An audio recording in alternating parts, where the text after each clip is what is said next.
Hey, Chicago Fire fans, this is Nick with the Feed the Fire podcast, brought to you by Skyra Icelandic Spring Water and the Fire. That's right, the Chicago Fire of Major League Soccer. Yep, the ones who play at Soldier Field and occasionally at SeatGeek, they are on a win streak.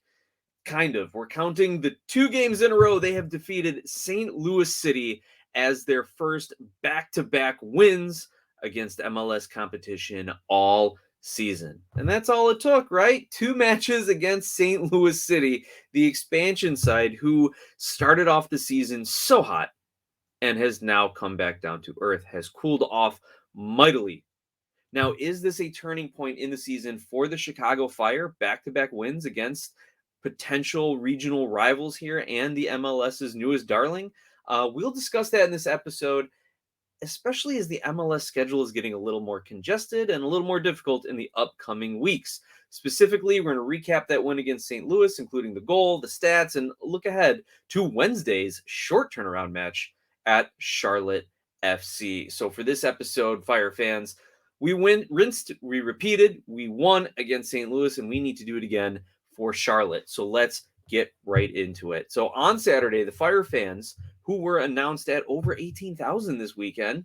Again, how many of those are free tickets? How many of those actually showed up? I don't know. But still, this was obviously the most well-attended match of the year for the Fire. The fans there welcomed St. Louis, and the match got off to a great start. Lots of pace. I noted it on Twitter. Follow along at Glasshouse Soccer. I give my halftime thoughts and my full-time thoughts, as well as some thoughts during the match on things that occur.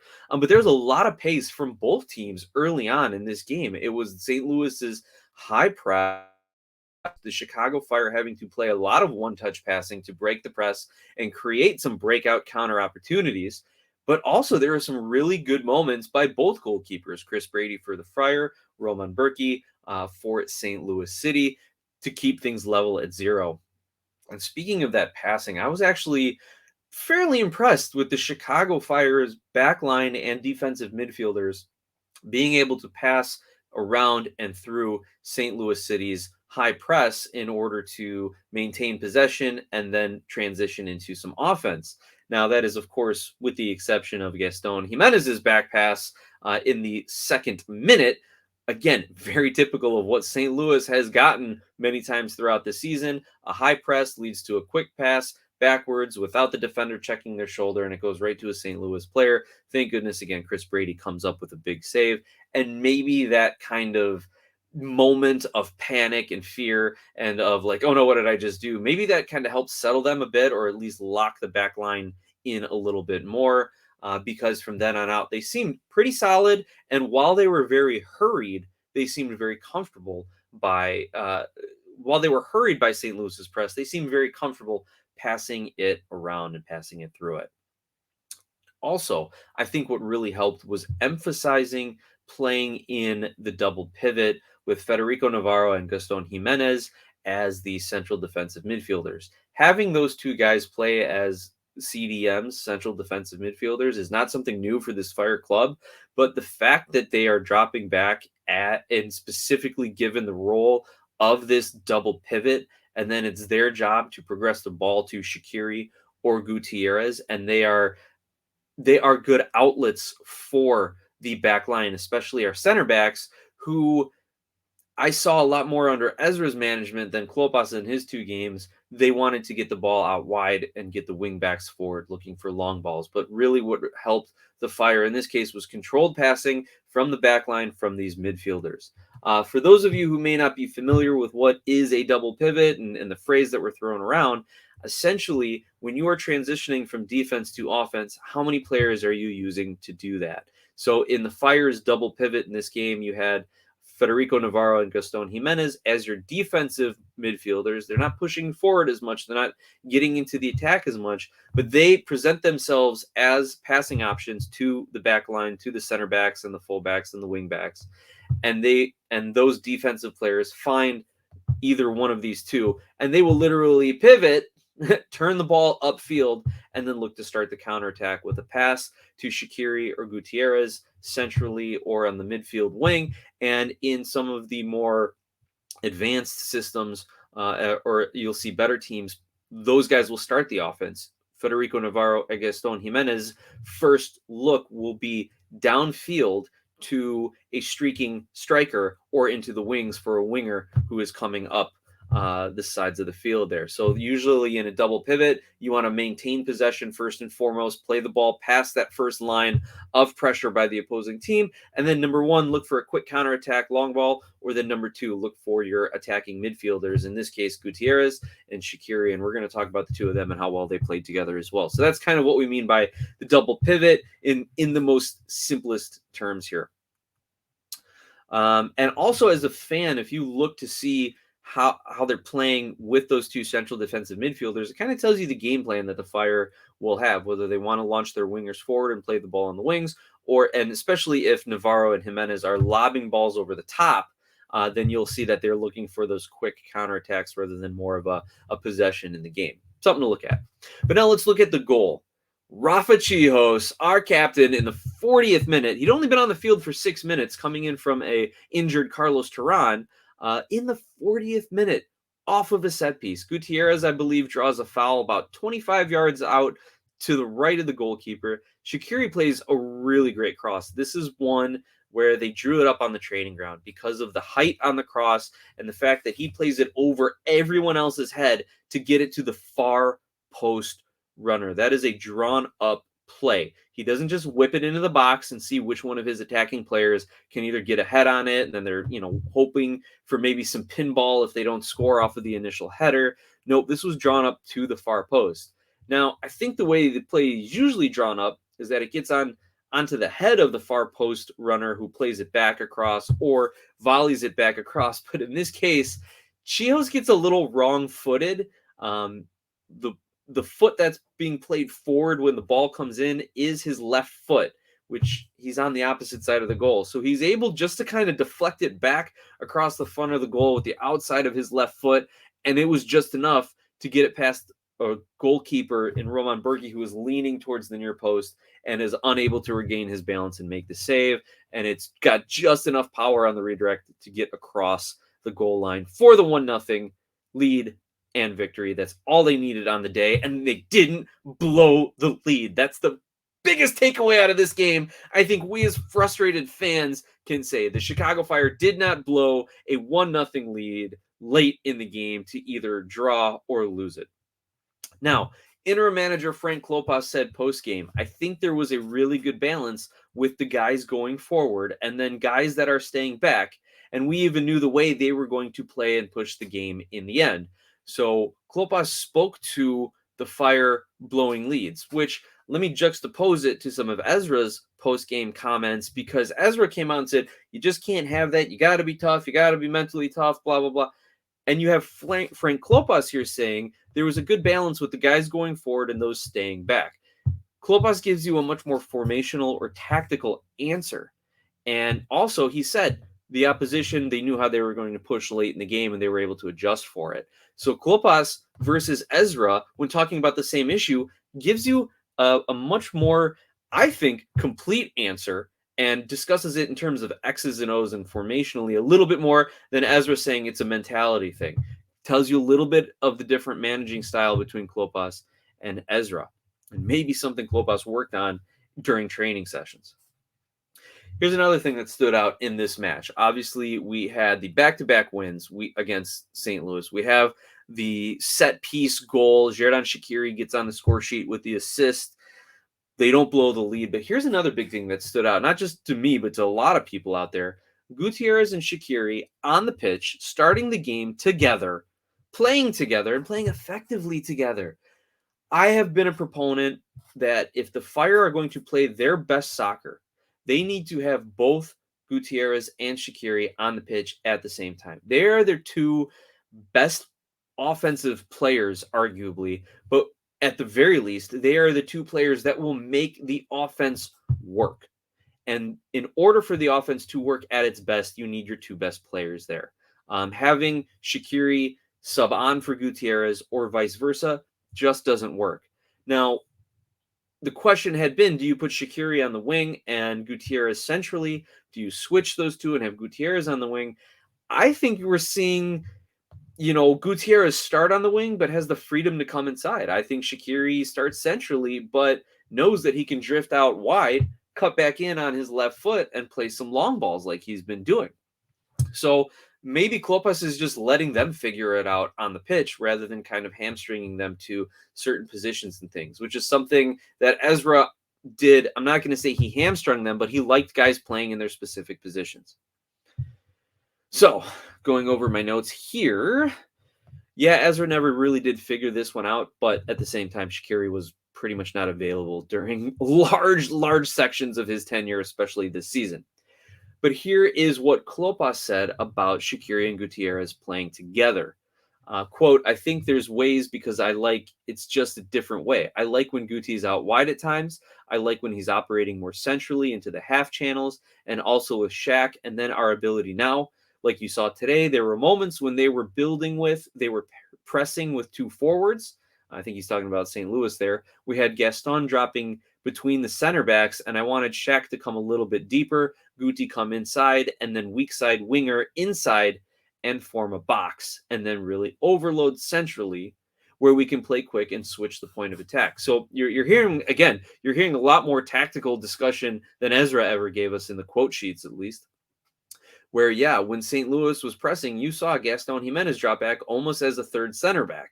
And that opened space, or that required then Shaqiri to drop into a deeper midfield role to receive the ball. And Gutierrez then could push in centrally. And then whichever wing back on the side Gutierrez was playing could push up if they had the ball, or he had the opposite midfield winger there available for him to play to. And then, of course, you've got Kai, Kutsias, and I think Shabilko maybe even had a little bit of a run in this one as outlets up front.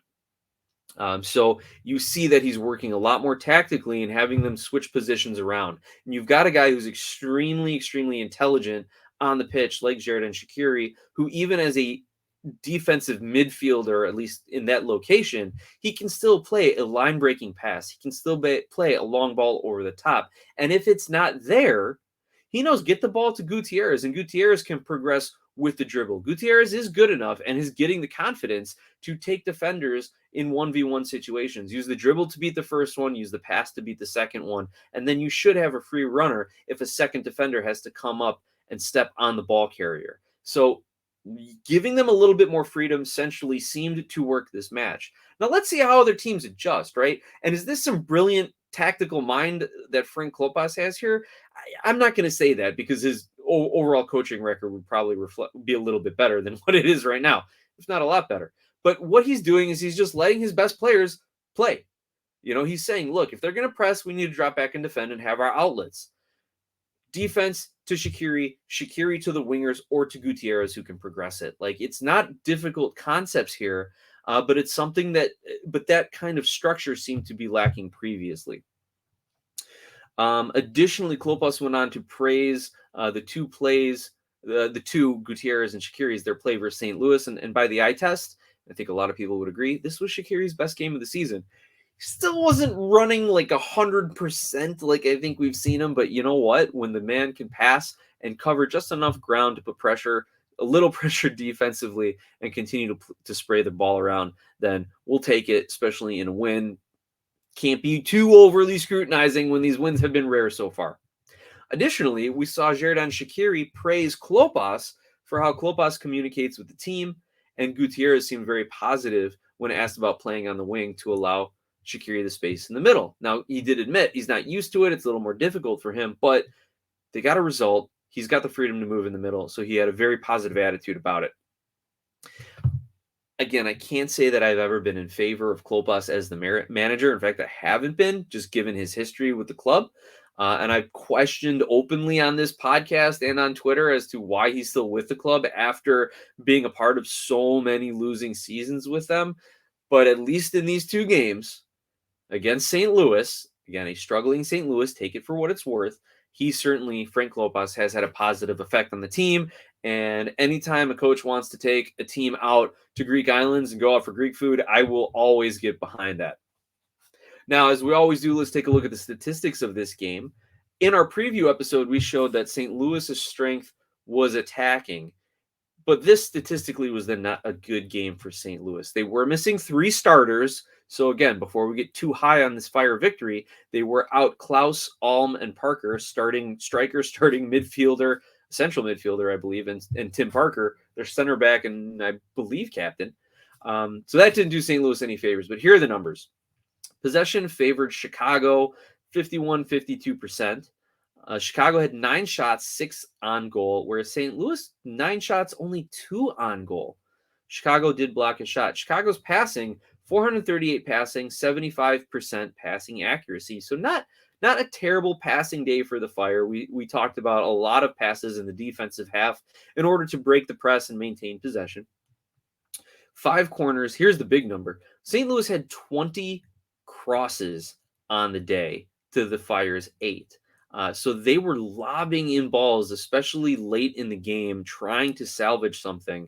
20 crosses and only 3 corner kicks. So you could tell that a lot of these crosses were coming in from the run of play, that they were just desperate to lob anything in, and that without Alm in the middle kind of setting up some passes or some through balls, they were kind of struggling to create anything there.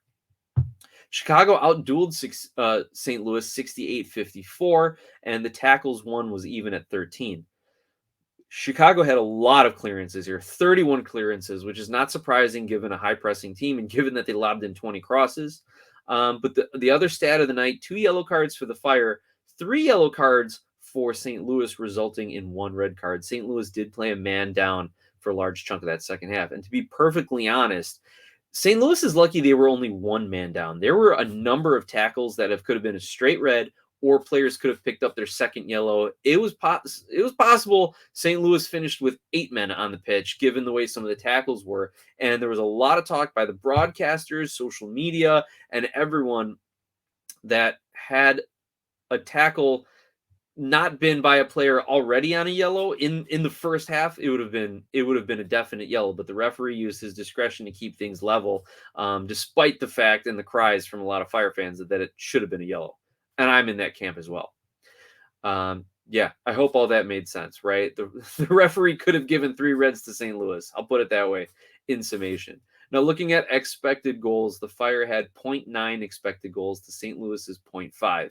But where I saw improvement in this area is that 4 of the Fire's 9 shots had over a 10% chance of scoring, according to MLSsoccer.com's models. Whereas in the last few MLS matches, I don't think they created an opportunity that had more of an 8% chance.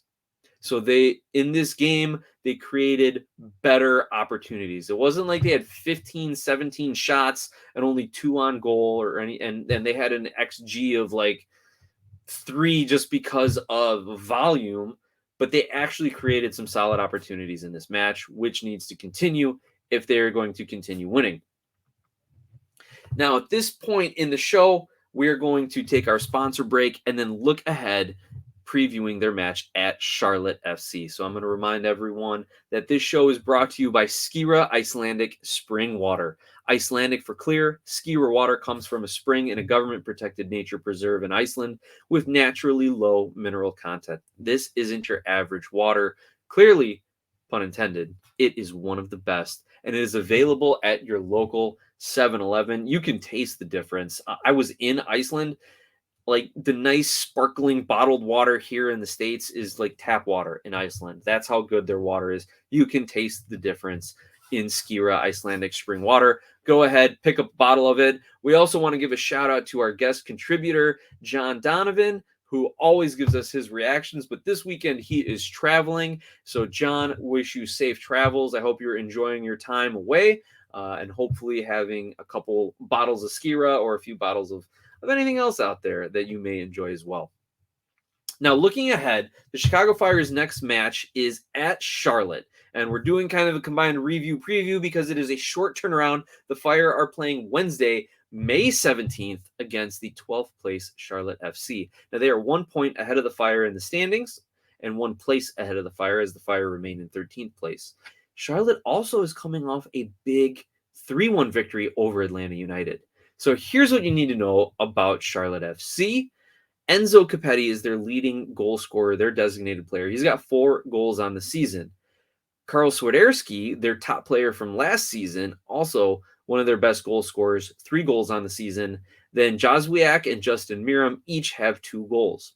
As far as kind of their playmakers, Jozwiak has 4 assists, Jalen Lindsay with 4 assists, and Harrison Offel and Karl Swiderski also with 2 assists each. So you've seen, they've got 4 or 5 players who are really key to their offense, and those are the players that the Chicago Fire are going to have to keep an eye on.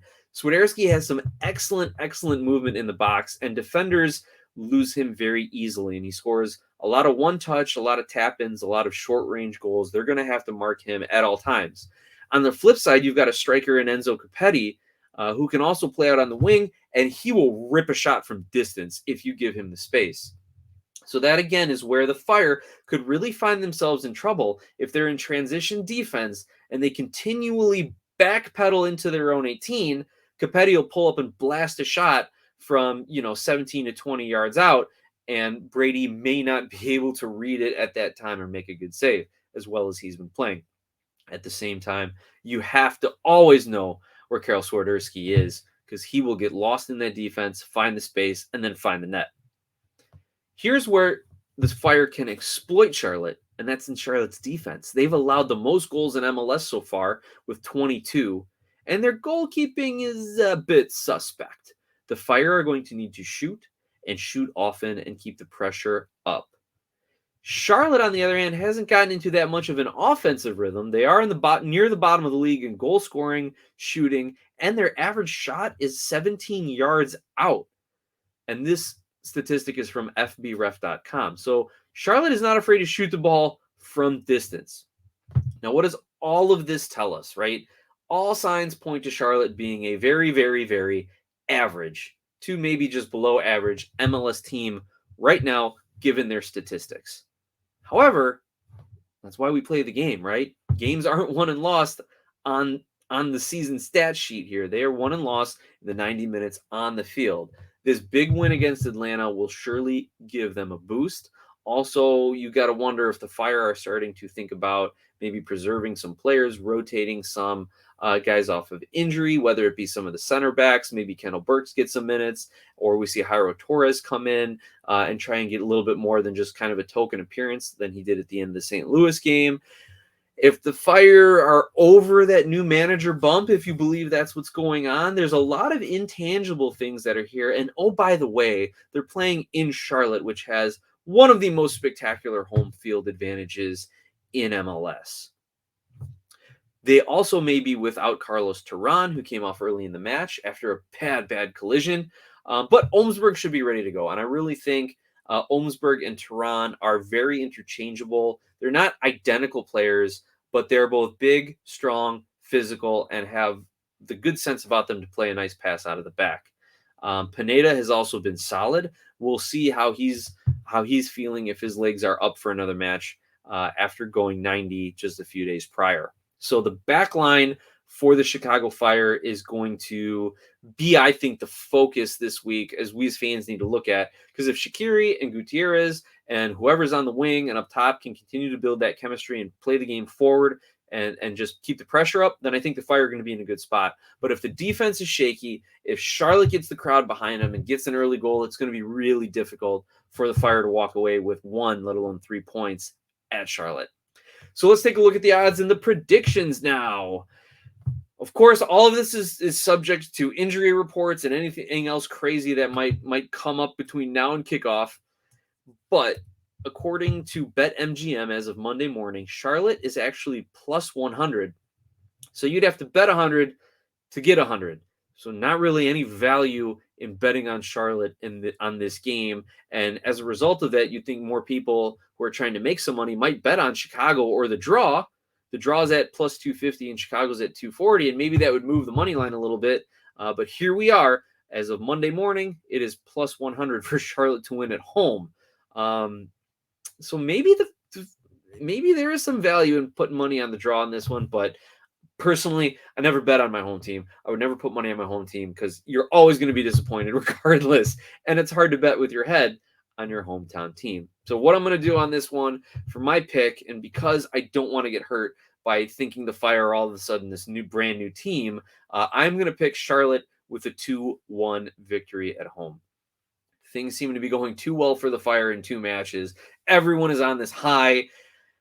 No real gambling analysis in this pick. It's just kind of my feeling. And my overall philosophy in MLS is you are what you are until you're not. And the Fire are not the team that's going to win 3 games in a row. They're not the team that's going to win back-to-back MLS games until they actually do it.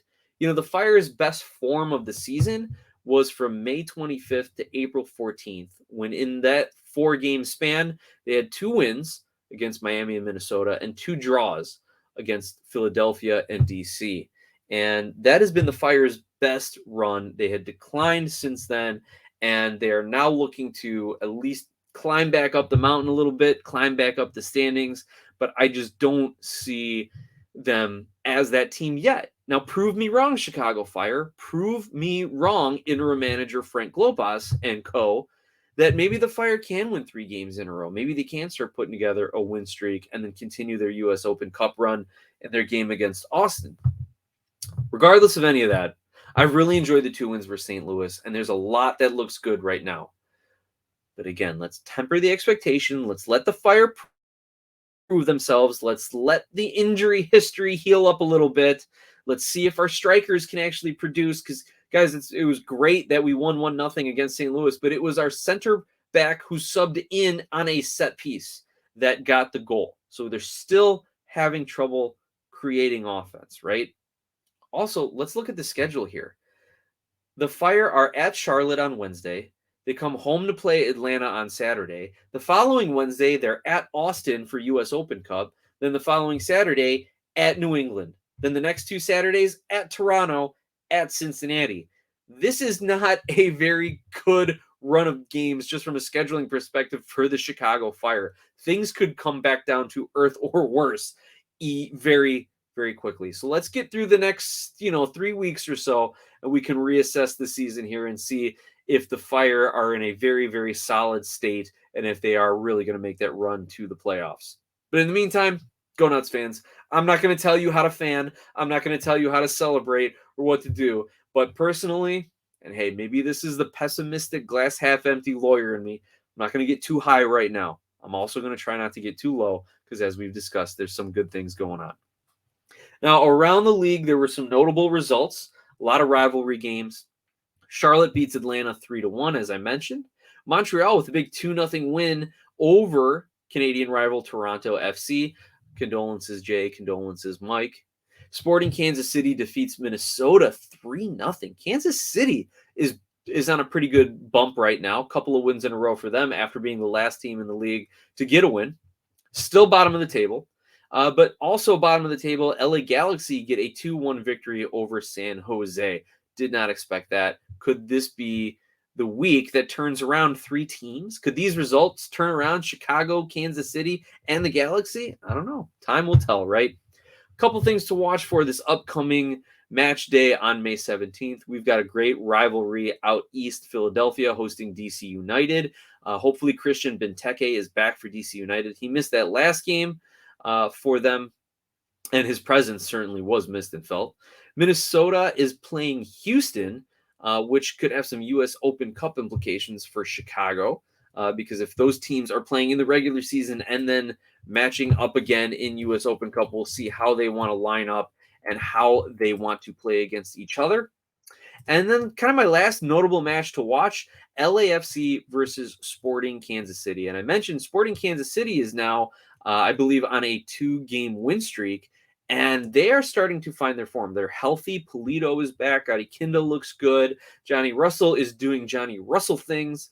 And so he is definitely, they're pushing forward. Melia had some big saves. He had a little bit of a knock. We'll see if he starts in goal in this game. So can a rising Kansas City steal a point on the road at top of the West, LAFC? Are they still top of the West? Well, they certainly think they should be.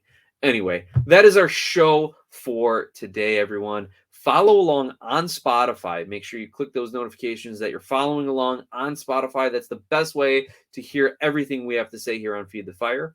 We're also available on most popular podcasting platforms, as well as on YouTube. You can like and subscribe.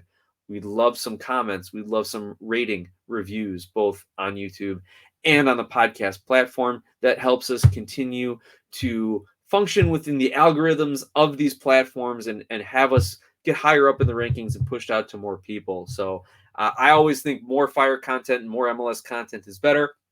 If you agree, give us 5 stars, give us a good rating, and share the link, share the show. And with that, I will say thank you and good day, and let's go Fire.